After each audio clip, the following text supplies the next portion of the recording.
নমস্কার বন্ধুরা, গল্পের আসরে আপনাদের সবাইকে স্বাগত।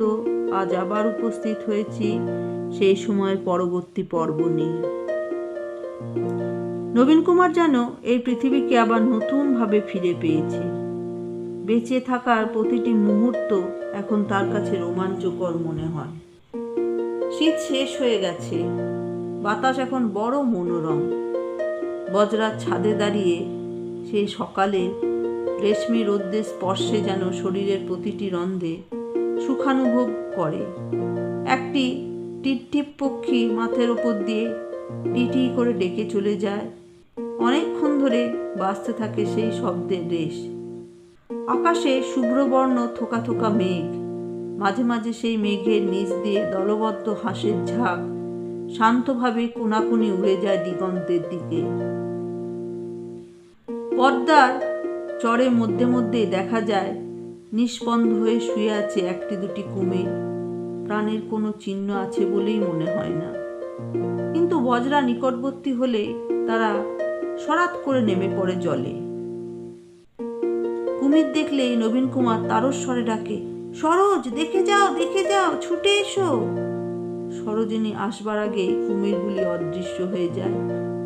সরোজিনী অবিশ্বাস করে, সে জীবনে কখনো কুমির দেখেনি। কুমির যে ডাঙায় উঠে বসে থাকে এ কথা সে কিছুতেই সত্য বলে মানতে চায় না। নবীন কুমার বলে, তুমি তাকিয়ে থাকো, আবার দেখতে পাবে। কিন্তু সরোজিনীর ভাগ্যে কুম্ভীর দর্শন ঘটে না। সে অনেকক্ষণ চেয়ে থাকতে থাকতে বিরক্ত হয়। তারপর হঠাৎ এক সময় সে সবিস্ময়ে বলে ওঠে, ওমা, ওটা কি গো, ওটা কি? ভয় সে নবীন কুমারের হাত চেপে ধরে। বস্তুটি নবীন কুমারও দেখেছে, কিন্তু সেটি যে কি তা সে জানে না। প্রায় সঙ্গে সঙ্গে আবার জলের উপর ভুস করে জেগে উঠে একটি বেশ বড়সড় প্রাণী আবার ডুবে গেল। সেটা যে কোনো মৎস্য নয় তা অবশ্যই বোঝা যায়। নবীন কুমার মাল্লাদের ডেকে জিজ্ঞেস করে। তারা জানায় ওই প্রাণীটির নাম শুশুক। নবীন কুমার তাও প্রথমে বুঝতে পারে না, তারপর মনে পড়ে। তখন সে বালকের মতন আনন্দে হাততালি দিয়ে বলে ওঠে, জানি জানি, শুশুক শিশুমার, বইতে পড়েছি। সরোজ, তুমি পড়নি তো তাই জানো না, শুশুক আর শিশুমার একই। সরোজিনী বলল, বাহ বাহ, যেমন বিদঘুটে দেখতে তেমনই বিটিকিচ্ছিরি নাম, শিশুমার। ছোট ছেলেপুলে ধরে ধরে বুঝে খেয়ে ফেলে। নবীন কুমার তার বিজ্ঞতা প্রকাশের জন্য এবার গম্ভীরভাবে বলে, না গো, নামই ওই রকম, বইতে ওদের নামে ছড়া আছে। ওই দেখো জলকপি, শান্ত শিশুমার, হাঙর কুম্ভীর সম, নাই দন্তে ধার। নবীন কুমারকে খুশি করবার জন্যই যেন পরপর আরো কয়েকটি শুশুক নদীর জলে ডিগবাজির কসরত দেখায়। ক্রমে পদ্মা নদী ছেড়ে বজরা একটি ছোট নদীতে প্রবেশ করল। সামনের কোনো গঞ্জ থেকে তরিতরকারি ও ডাল ক্রয় করতে হবে। এ নদীর পরিসর ছোট হওয়ায় দুপারে গাছপালা স্পষ্ট দেখা যায়। বসন্ত ঋতুর আগমনে অনেক বৃক্ষে নতুন পাতা গজাচ্ছে। নবীন কুমার মুগ্ধভাবে তাকিয়ে দেখে যে বিভিন্ন গাছের পাতায় সবুজ রঙও কত ভিন্ন ভিন্ন। কলা গাছের নতুন পাতা লাঠির মতন সোজা হয়ে গোটানো থাকে। এসব কিছুই নবীন কুমারের কাছে অভিনব। জলের পাশে এক পদি বক দেখে তার মনে পড়ে মহাভারতের ধর্মবকের কথা, যে যুধিষ্ঠিরকে নানা প্রকার কূট প্রশ্ন করেছিল। গ্রন্থের পৃষ্ঠায় বর্ণিত দৃশ্য যেন অকস্মাৎ উঠে আসছে তার চোখের সামনে। মাঝে মাঝে দেখা যায় গোবর দিয়ে নিকানো ঝকঝকে মাটির কুটির। ছোট ছোট ছেলেরা বজরা দেখে দৌড়ে এসে হাত তুলে চিৎকার করে। দূর থেকে কে যেন ডেকে ওঠে, আমিনা, ও আমিনা, এদিকে আয় পোড়ার মুখী। নবীন কুমারের মনে হয় এই কণ্ঠস্বর যেন তার কত চেনা। বহু যুগ আগে ঠিক এইখানে নদী তীরে এইরকম ভাবে সে আমিনা ডাক শুনেছিল। পর মুহূর্তেই তার শরীর একটি চিন্তায় কেঁপে ওঠে। যদি তার শ্রবণ শক্তি নষ্ট হয়েই থাকতো তাহলে বঞ্চিত হতো এইসব আনন্দ থেকে। না, সেরকমভাবে বেঁচে থাকা অনর্থক। তাহলে সে নিশ্চয়ই আত্মঘাতী হতো। আবার এক সময় সে ভাবে তার এই মারাত্মক ব্যাধিটি এক হিসেবে তার মঙ্গল সাধনই করেছে। ব্যাধি হয়েছিল বলেই তো তার জননী তাকে নদীপথে ভ্রমণে পাঠিয়েছেন, নইলে তো এসব কিছুই এখন দেখা হতো না। এবার থেকে সে প্রতি বৎসর একবার নদী ভ্রমণে আসবে। একটা রঙিন পাখি ঝুপ করে জলে পড়ে যেতে নবীন কুমার চেঁচিয়ে উঠল, ওমা সরোজ, দেখো দেখো, একটা পাখি জলে ডুবে গেল, মরে গেল আপনা আপনি। মাঝি মাল্লারা হেসে ওঠে তার কথা শুনে। একজন বলে, আজ্ঞে না কর্তা বাবু, ও পাখি বড় শেয়ানা, ওগুলো কয় মাছরাঙা পাখি, জল থেকে কুচো মাছ ধরে খায়। নবীন কুমারের আবার বিস্ময় লাগে, আকাশের পাখি জলেও ডুব দিতে পারে? সত্যিই তো, পাখিটা একটা ছোট চাঁদা মাছ ছোটে নিয়ে আবার উড়ে যায়। সে নিমেষে পাখিটির দিকে চেয়ে থেকে বলে, সরোজ, কি সুন্দর না? সরোজিনী বলে, হ্যাঁ। আপনি ওপরে থাকবেন, আমি এখন নাইতে চললুম। সরোজ, একদিন নদীতে নাইবে তোমাতে আমাতে? মা গো, নদীতে নাইব কি? এত জল দেখলে আমার ভয় করে। জল দেখলে তোমার ভয় হয়? কই, এতদিন বলনি তো। বজ্রার উপর ভয় নেই, কিন্তু জলে নামতে পারবো না। আমি নদীতে নামবো, আমি সাঁতার শিখবো। পর মুহূর্তে সে হাঁক দেয়, দুলাল, দুলাল। বজ্রা কিনারে ভিড়েছে। দুলাল আর দিবাকর গঞ্জের হাটে নামবার জন্য গলুইর কাছে দাঁড়িয়ে। ডাক শুনে দুলাল উপরে উঠে এলো। নবীন কুমার জিজ্ঞেস করলো, দুলাল, তুই সাঁতার জানিস? দুলাল তো বাল্যকাল থেকে নবীন কুমারের সঙ্গে সঙ্গে সর্বক্ষণ থাকে, সে আর সাঁতার শিক্ষার সুযোগ পেল কোথায়? সে উত্তর দিল, আজ্ঞে না। নবীন কুমার বিরক্ত হয়ে বলল, কেন শিখিসনি? তুই একটা উল্লু। আজ্ঞে, আমি নদীতে নামবো, তুই আমার পাশে দাঁড়িয়ে থাকবি। সাঁতার জানিস না, আমি যদি ভেসে যাই তুই আমার বাঁচাবি কি করে? আপনি নদীতে নামবেন? সে হবে না।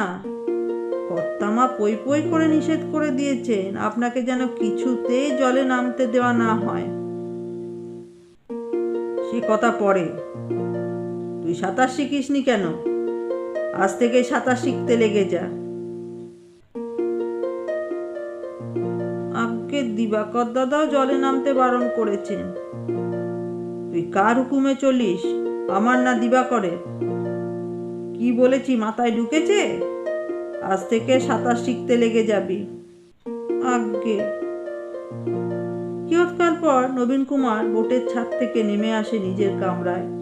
এখন তার গ্রন্থপাঠের সময়। নানা প্রকার চাপল্য দেখালেও নবীন কুমার তার সমবয়সী যুবকদের তুলনায় অনেক বেশি পড়াশুনো করেছে। পাঠ তার নেশা। সে বই পড়ে পালঙ্কে শুয়ে উপুর হয়ে। স্নান সেরে ধৌত বস্ত্র পরে সরোজিনী এলো সে কামরায়। শুষ্ক গামছা দিয়ে সে মাথার ভিজে চুল ঝাপড় দিতে লাগলো। তাতেও নবীন কুমারের পাঠে মনোযোগ ভঙ্গ হলো না। তারপর সরোজিনী আরশির সামনে দাঁড়িয়ে সিঁথিতে সিঁদুর লাগাতে লাগাতে জিজ্ঞেস করলো, আপনি কাল কি স্বপ্ন দেখেছেন আমায় বললেন না? গ্রন্থ সরিয়ে রেখে নবীন কুমার সরোজিনীর সদ্য সিক্ত প্রফুল্ল মুখখানি দেখে মুগ্ধ হলো। বাইরের প্রকৃতির মতন সেই কিশোরীটিকেও যেন নতুনভাবে আবিষ্কার করছে। উঠে বসে সে বলল, সরোজ, কাল স্বপ্নে দেখলুম আমি যেন স্বর্গে চলে গেছি। সরোজিনী তৎক্ষণাৎ রাগত ভ্রুভঙ্গি করে বলল, ছি, আবার ওই কথা? নবীন কুমার বিস্মিত হয়ে বলল, কেন, কি হলো? স্বর্গে যাওয়া দোষে? আপনি বলেছিলেন না আর কখনো মরার কথা উচ্চারণ করবেন না? ওহো, সেই কথা। না না, মরার কথা বলিনি। এ হলো গিয়ে সশরীরে স্বর্গে যাওয়া। যেমন যুধিষ্ঠির গেছিল না? না না, যুধিষ্ঠিরের মতন বুড়ো বয়সে নয়, পুরুরবার মতন। তুমি মহারাজ পুরুরবার উপাখ্যান জানো? মহাভারতে আছে? না, জানি না। আমি তোমায় পড়ে শোনাবো। স্বপ্নে দেখলুম মহারাজ পুরুরবারের মতন আমিও স্বর্গে গেছি। দেবসভায় আমার বসবার জায়গা দেওয়া হয়েছে খাতির করে, আর সেখানে উর্বশী নাচছেন। তারপর হঠাৎ বুকের মধ্যে ধড়াস করে উঠল। দেখলুম কি জানো?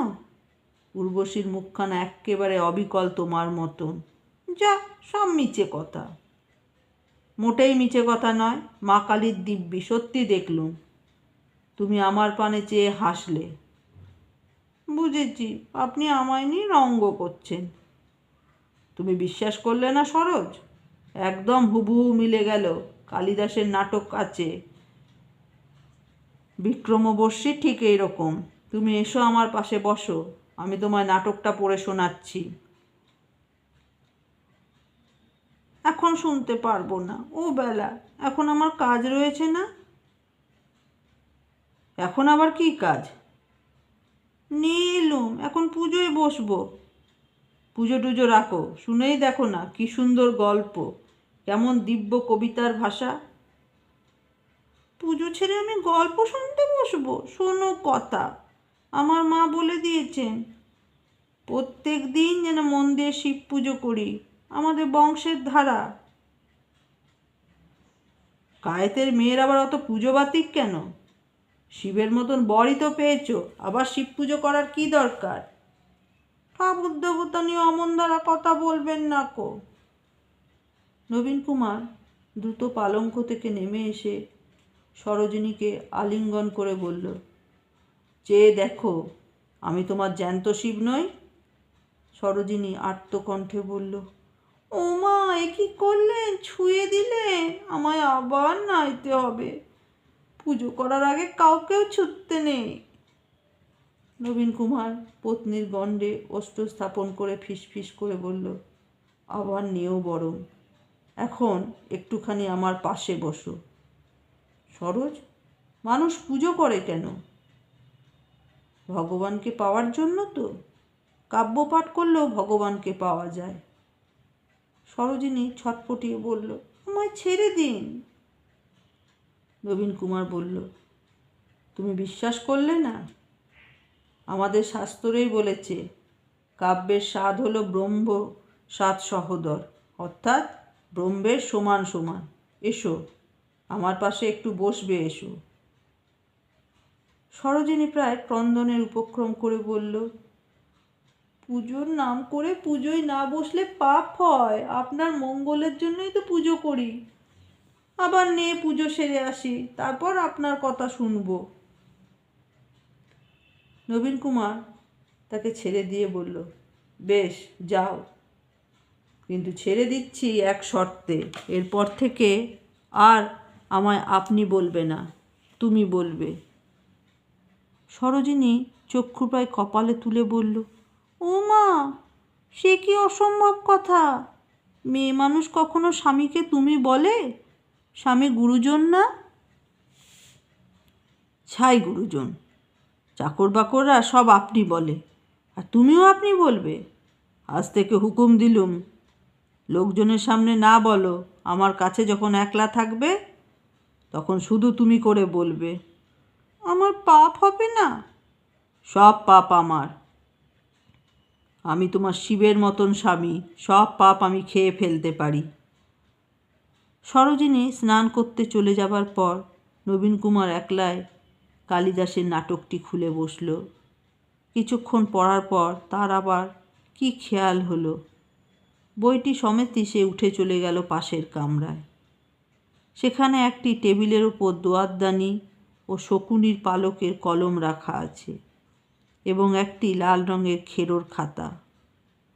দিবাকররা সেই খেরোর খাতায় হিসেবপত্র লেখে। নবীন কুমার একটি টুল টেনে নিয়ে বসে খাতাটি খুলে সাদা পৃষ্ঠা বার করল। তারপর কালিতে কলম ডুবিয়ে মুক্তাক্ষরে লিখল, বিক্রমবর্ষী, মহাকবি কালিদাস বিরচিত, শ্রী নবীন কুমার সিংহ কর্তৃক বঙ্গভাষায় অনুবাদিত। তারপর সে লিখতে লাগলো চরিত্রলিপি। মনে মনে তখনই সংকল্প করে নিল যে ফিরে গিয়ে বিদ্যুৎসায়নী সবার পক্ষ থেকে এই নাটকের অভিনয় করাবে। সে স্বয়ং নেবে পুরুরবার ভূমিকা। এরপর থেকে 4 দিন নবীন কুমারের আর অন্য কোনো বিষয়ে হুঁশ রইল না। সে একটানা লিখে যেতে লাগলো নাটক। এদিকে দুলালচন্দ্র প্রতিদিন নদীতে নেমে জল দাপিয়ে প্রাণান্তকর পরিশ্রমে শিখতে লাগলো সাঁতার। কিন্তু নবীন কুমারের আর সেদিকে একটুও মন নেই। সরোজিনী মধ্যরাত্রে ঘুম ভেঙে দেখে তখনও তার স্বামী জাহাজি লণ্ঠন জেলে লিখে চলেছে। রাত্রে নোঙর করা বজরা ঢেউতে দুলছে সামান্য, শোনা যায় জোয়ারের ছলাৎ ছলাৎ শব্দ। এছাড়া সব দিক নিস্তব্ধ। সরোজিনী জিজ্ঞেস করে, হ্যাঁ গা, আপনি ঘুমোবেন না? শরীর আবার খারাপ হবে যে। নবীন কুমার মুখ তুলে শুধু একবার তাকায়, একটিও কথা বলে না, আবার রচনায় মনোনিবেশ করে। কখনো কখনো বিরক্তিতে কুঞ্চিত হয় তার ললাট। বজরার বহরে অনেক রকম মানুষই আনা হয়েছে, কিন্তু কোনো সংস্কৃত পণ্ডিত আনা হয়নি। নবীন কুমারের সংস্কৃত জ্ঞান ততটা প্রখর নয়। মাঝে মাঝে 2-1টি সমাসবদ্ধ পদের জটিলতায় সে দিশেহারা হয়ে যায়। তখন সে আন্দাজ মতন কোনো একটি অর্থ বসিয়ে দেয়। ফিরে গিয়ে কোনো পণ্ডিতকে দেখে শুধরে নিলেই হবে। মাঝে মাঝে কোনো নগরে বন্দরে যখন বজরা থামে, তখন লোকমারফত সমস্ত কুশল সংবাদই দিয়ে পত্র পাঠানো হয় বিম্ববতীর কাছে। নির্দিষ্ট কোনো বন্দরে বিম্ববতীর কাছ থেকেও পত্র নিয়ে এসে লোক অপেক্ষা করে থাকে। নবীন কুমারের স্বাস্থ্য ফিরেছে এবং শ্রবণ ও স্মৃতিশক্তিরও পুনরুদ্ধার হয়েছে জেনে বিম্ববতী আনন্দ সাগরে ভাসছেন। গতকালই তিনি সংবাদ পাঠিয়েছেন যে তাহলে আর বিলম্ব না করে এবার তো ফিরে এলেই হয়। জীবনে এই প্রথম তিনি পুত্রমুখ অদর্শন করে এত দীর্ঘদিন রইলেন। এখন তিনি অধীর হয়ে উঠেছেন। তাছাড়া চৈত্র মাস পড়ে গেছে, যে কোনো সময় কালবৈশাখী ওঠার সম্ভাবনা। এ সময় নদীপথ নিরাপদ নয়। বজরার বহর এখন ফেরার মুখ ধরেছে, কিন্তু ফিরতে ফিরতে আরও পক্ষকাল তো লাগবেই।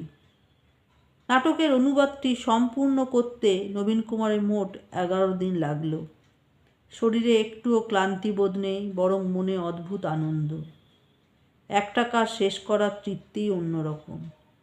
এর আগে নবীন কুমার ছোটোখাটো 2-4 পাতার রচনা লিখেছে, কিন্তু একসঙ্গে এতখানি লেখেনি। তার আত্মবিশ্বাস হলো তাহলে সে গ্রন্থাকার হতে পারবে। এতগুলো দিন অনবরত শুয়ে বসে থাকার ফলে তার হাতে পায়ে খানিকটা যেন জড়তা এসেছে। তার ইচ্ছে করল খানিকটা লাফঝাপ করতে, তীরে নেমে কিছুক্ষণ দৌড়াতে।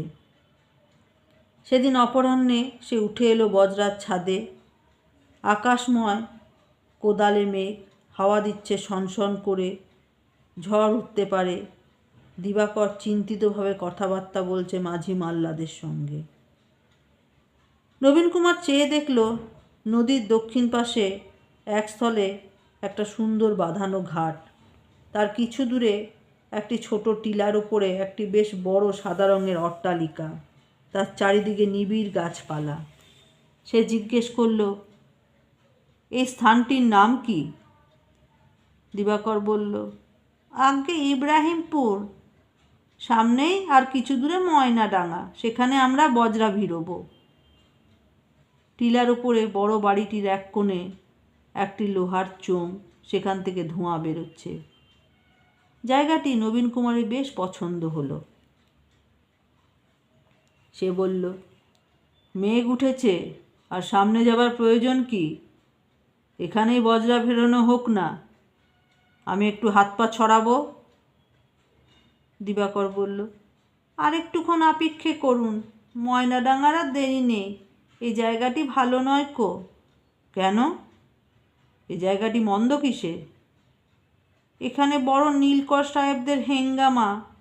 ওই যে টিলার উপর বাড়িটি দেখছেন, ওইটা নীলকুঠি।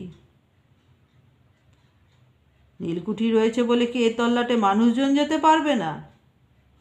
এ আবার কেমন দ্বারা কথা? আজ্ঞে, নীলকররা বড় অত্যাচার করে, মানির মান রাখতে জানে না। এখানকার লোকজন অনেকে ভয়ে পালিয়েছে। কি নাম বললে জায়গাটা? ইব্রাহিমপুর? এখানে আমাদের জমিদারি আছে না? ছিল, সেসব জমি আমরা নীলকরদের ইজারা দিয়ে দিয়েছি। ওনাদের অত্যাচারে আর রক্ষে করা গেল না। ভালো আখের ক্ষেত ছিল, বড়বাবুর আমলে ইব্রাহিমপুর থেকে বিলক্ষণ মোটা টাকা উসুল হতো। সেসব গেছে, রয়েছে শুধু কুঠি বাড়িটি। সেখানে কে থাকে? জনাচারেক কর্মচারী রাখা হয়েছে, দেখাশুনো করে। বজরা ফেরাও, আমি সেই কুঠিতে একবার যাব। আজ্ঞে হুজুর, ও কথা উচ্চারণ করবেন না। সাত করে কেউ নীলকরদের কাছে ঘেঁষে, কথায় বলে বাঘে ছুলে 18 গা, আর নীলকরে ছুলে 36 গা। দিবাকর, আমি কখনো নীলকর সাহেব দেখিনি। তারা কি বাঘসিংহীর চেয়েও হিংস্র? ইংরেজ এদেশ শাসন করছে, তা বলে কি লোককে দেশ ছাড়া করবে? নীলকরদের ভয় সবাই পালালে ওদেরই বা কাজ চলবে কি করে? তুমি মিছিমিছি ভয় দেখাচ্ছ। বজরা ফেরাতে বলো, আমি একবার নেমে দেখব। দিবাকর হাত জোর করে কাচুমুচু মুখে বলল, ছোটবাবু, দয়া করে হুকুমটি দেবেন না। দয়া করে আমার কথাটা শুনুন। কর্তামা অনেক করে বলে দিয়েছেন যেখানে সেখানে যেন আমি না নামি। মেঘের যা চেহারা, ঝড় উঠতে দেরি আছে। এর মধ্যেই বেলাবেলি আমরা ময়নাডাঙ্গা পৌঁছে যাব। তখন আপনি ডাঙায় নেমে হাত পা ছড়াবেন। তুমি এত ভয় পাচ্ছ কেন বলো তো দিবাকর? হুজুর, জায়গাটা অপয়া। অপয়া? কিসের অপয়া? আপনার বড় দাদা গঙ্গানারায়ণ সিংহ এই জায়গা থেকেই নিরুদ্দেশ হয়েছিলেন। নবীন কুমার কয়েক পলক এক দৃষ্টে স্থিরভাবে তাকিয়ে রইল দিবাকরের মুখের দিকে। তারপর অত্যন্ত কঠোর কর্কশ কণ্ঠে বলল, দিবাকর, আমি বলছি না বজরা ফেরাতে? তুমি আমার সঙ্গে ছলিবলি করছ? ধমক খেয়ে ঘাড় হেঁট করল দিবাকর। বিড়বিড় করে বলল, কর্তামা আমার ওপর ভার দিয়েছিলেন, আমাকে তিনি যা নয় তাই বলবেন। ফের দেরি করছো? সে ঘাটেই লাগলো বজরা। একদা মধ্যরাতে এখান থেকেই অদৃশ্য হয়েছিল গঙ্গানারায়ণ। পুরনো আমলের মাঝি মাল্লা কয়েকজন এখনও রয়েছে এই বজরায়। তারা সেদিনের কথা স্মরণে এনে পরস্পরের প্রতি চেয়ে নীরব হয়ে রইল। দুলালকে সঙ্গে নিয়ে ঘাটে নামল নবীন কুমার। গঙ্গা দাদার কথা তেমনভাবে মনে পড়ে না, কিন্তু তার মনে পড়ল সম্প্রতি কালের একটি ঘটনা। বিদুশেখরের কন্যা সুহাসিনী পুত্রের অন্নপ্রাশনের দিনে সুহাসিনী অকস্মাৎ গঙ্গানয়নের প্রসঙ্গ উত্থাপন করে ক্রন্দন করেছিল। সুহাসিনীও তো অনেক বালিকা অবস্থাতেই দেখেছে গঙ্গানয়নকে। মানুষ চলে যায়, তবু কোথাও কোথাও এমন গভীর ছাপ রেখে যায়। সুহাসিনী সেদিন গঙ্গানয়নের জন্য কেঁদেছিল। সেই কথায় মনে পড়ায় নবীন কুমারেরও চক্ষু জ্বালা করে উঠল। কোনো কথা না বলে সে বসল পাথর বাঁধানো ঘাটটিতে। তার মনে হলো যেন তার জ্যেষ্ঠভাতা গঙ্গানয়নের আত্মা অদৃশ্য থেকে চারদিকে চেয়ে আছে। স্থানটি অদ্ভুত রকমের স্তব্ধ। নীলকরদের কুঠি থেকেও কোনো আওয়াজ আসছে না। বন্ধুরা, আজ এই অবধি। পরবর্তী পর্ব নিয়ে খুব শীঘ্রই উপস্থিত হব।